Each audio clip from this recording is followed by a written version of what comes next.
বাংলাদেশের প্রেক্ষাপটে মানুষে মানুষের ঝগড়াঝাঁটি, মারামারি, হানাহানি, মামলা মোকদ্দমার মেজরিটি কারণ হলো এই জমি জমা সংক্রান্ত সমস্যাকে কেন্দ্র করে। স্বাধীনতার পর থেকে শুরু করে এখনও বাংলাদেশে ল্যান্ড ওনারশিপ ডিসপিউট বা জমি মালিকানা বিরোধ চলে আসছে, যেখানে পৃথিবীর অন্যান্য দেশে জমি নিয়ে বিরোধ ক্রমান্বয়ে হ্রাস পাচ্ছে, বাংলাদেশে হচ্ছে তার উল্টোটা। আমরা শৈশব থেকে পাঠ্যপুস্তকে দেখে এসেছি জোর যার মূল্য তার, এবং আশ্চর্যজনকভাবে অনেক ক্ষেত্রেই সেই ব্রিটিশ আমল থেকেই এই নীতিকে তারা সাপোর্ট করে আসছে। যেমন অ্যাডভার্স পসেশন, যার মাধ্যমে জমির প্রকৃত মালিক বাদী যদি 12 বছরে তার সম্পত্তি দখল নিয়ে কোনো আইনি প্রক্রিয়ায় না যায়, তাহলে দখলকৃত বিবাদী ব্যক্তির সম্পত্তি অর্জিত হবে। এবং অনুরূপভাবে 1908 সালের তামাদি আইনের 28 ধারার সম্পত্তির অধিকার বিলুপ্তির ব্যাপারে বলা হয়েছে। সম্প্রতি পাশ হওয়া ভূমি অপরাধ প্রতিরোধ ও প্রতিকার আইন 2023-এ ভূমি সংক্রান্ত অনেক জটিলতার সমাধান করবে, তবে শর্ত থাকে যে এই আইনের বিধানাবলী অন্যান্য আইনের কোনো বিধানের ব্যত্যয় না হয়ে এর অতিরিক্ত হবে। বর্তমানে প্রচলিত জমি সংক্রান্ত বিরোধ নিয়ে আইনের যে শূন্যতা ছিল তা অনেকাংশে নতুন ভূমি অপরাধ প্রতিরোধ ও প্রতিকার আইন দ্বারা পূর্ণ হবে। সুপ্রিয় দর্শক মণ্ডলী, এই আইনের 4 ধারায় ভূমি হস্তান্তর, জরিপ, রেকর্ড হালনাগাদকরণ বা ব্যবস্থাপনা বিষয়ে কখন প্রতারণা হবে সে বিষয়ে বিস্তারিত বলা হয়েছে। যেমন কোনো ব্যক্তি তথ্য গোপন করে কোনো ভূমি সম্পূর্ণ বা আংশিক রূপে অন্য কোনো ব্যক্তির বরাবরে হস্তান্তর বা সমর্পণ করলে আগে যেখানে দলিল বাতিলের মামলা করতে হতো, এখন নতুন আইন অনুযায়ী থানাতে মামলা দায়ের করতে পারবেন। যদি থানা মামলা নিতে অস্বীকৃতি জানায়, তাহলে কোর্টে সরাসরি আইনজীবীর মাধ্যমে মামলা দায়ের করতে পারবেন, এবং পুলিশ চাইলে অভিযুক্ত ব্যক্তিকে গ্রেপ্তার করতে পারবেন আদালতের অনুমতি ছাড়া। আগে যেখানে জমি সংক্রান্ত মামলায় অ্যাড ভ্যালোরেম কোর্ট ফি দেওয়া লাগতো, তা এখন ফৌজদারি মামলার রূপে মিনিমাম কোর্ট ফি দিয়ে মামলা দায়ের করা যাবে।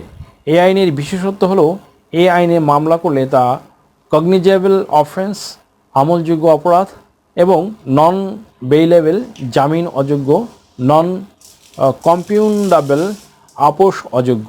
ভুয়া ওয়ারিশ সার্টিফিকেট নিয়ে এক ভাইয়ের সম্পত্তি আরেক ভাই বিক্রি করে দিয়েছেন, বা এক ভাই তার অংশের চেয়ে বেশি অংশ বিক্রি করে দিয়েছেন, এখন নতুন আইনের 4-1 গ ধারা অনুযায়ী সরাসরি ফৌজদারি মামলা করতে পারবেন। এক্ষেত্রে অভিযোগ প্রমাণিত হলে উক্ত আইনের 4-2 অনুযায়ী সর্বোচ্চ 7 বছর কারাদণ্ড ও অর্থদণ্ডে দণ্ডিত হবেন। 4-1 ধারায় আরও বলা হয়েছে, কোনো ব্যক্তি মিথ্যা বিবরণ সম্বলিত কোনো দলিলের স্বাক্ষর বা সম্পাদন করলে, এমনকি কর্তৃপক্ষকে যেমন এসি ল্যান্ড বা সাব রেজিস্ট্রার অফিসে মিথ্যা তথ্য প্রদান করলে একই দণ্ডে দণ্ডিত হবেন। বর্তমান সময়ে এটা প্রায়ই দেখা যায়, ভয়ভীতি প্রদর্শন করে বা প্রতারণার উদ্দেশ্যে সাদা অলিখিত স্ট্যাম্পে স্বাক্ষর নিয়ে বেআইনি উদ্দেশ্য হাসিল করতে চায়।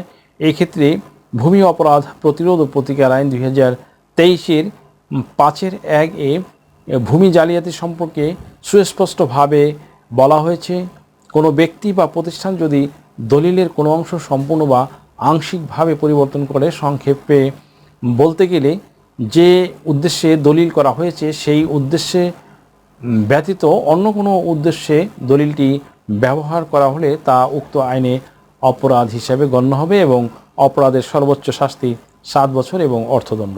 উল্লেখ্য যে এই আইনের অধীন দায়েরকৃত মামলায় কোনো দলিল প্রতারণা বা জালিয়াতির মাধ্যমে সৃজিত বা প্রস্তুতকৃত মর্মে প্রমাণিত হইলে সংশ্লিষ্ট আদালত উক্ত মামলার রায় বা আদেশের কপি সংশ্লিষ্ট জেলা প্রশাসক ও সংশ্লিষ্ট অন্যান্য কর্তৃপক্ষ বরাবর প্রেরণ করিয়া উহা প্রতারণা বা জালিয়াতির মাধ্যমে সৃজিত বা প্রস্তুতকৃত মর্মে সংশ্লিষ্ট নথি রেজিস্টার বা রেকর্ড পত্রে লিপিবদ্ধ করিবার আদেশ প্রদান করিবেন। তার জন্য আলাদা কোনো দেওয়ানি মামলা করার প্রয়োজন নেই।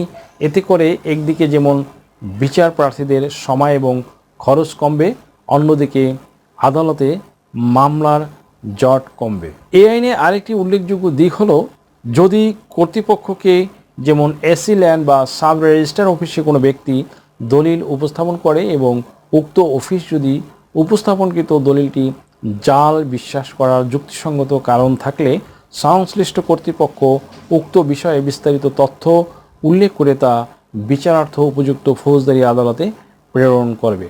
উক্ত আইনের 6(3) ধারায় বলা হয়েছে, কোনো ব্যক্তির নামে ভূমির asset acquisition and tenancy act 1950 act নং 1951 এর সেকশন 143 বা 144 এর অধীন প্রণীত বা হালনাগাদকৃত বলবৎ সর্বশেষ খতিয়ান না থাকিলে এবং অনুরূপ খতিয়ান ও হালনাগাদ ভূমি উন্নয়ন কর পরিশোধের প্রমাণক প্রদর্শনে ব্যর্থ হইলে তিনি উক্ত ভূমি বিক্রয়, দান, হেবা বা অন্য কোনোভাবে হস্তান্তর, পাওয়ার অফ অ্যাটর্নি সম্পাদন বা দলিল রেজিস্ট্রেশন করিতে পারিবেন না।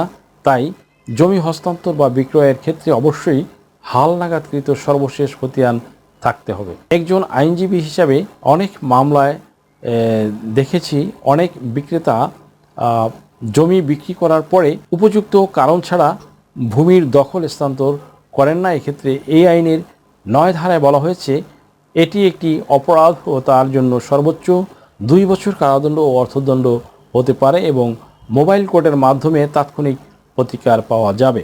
অনেক সময় দেখা যায় জমির সীমানা নিয়ে প্রায় 2 পক্ষের মধ্যে ঝামেলা থাকে এবং সীমানায় অবস্থিত স্থাপনা, বৃক্ষ বা ফসলের ক্ষতি সাধন করে।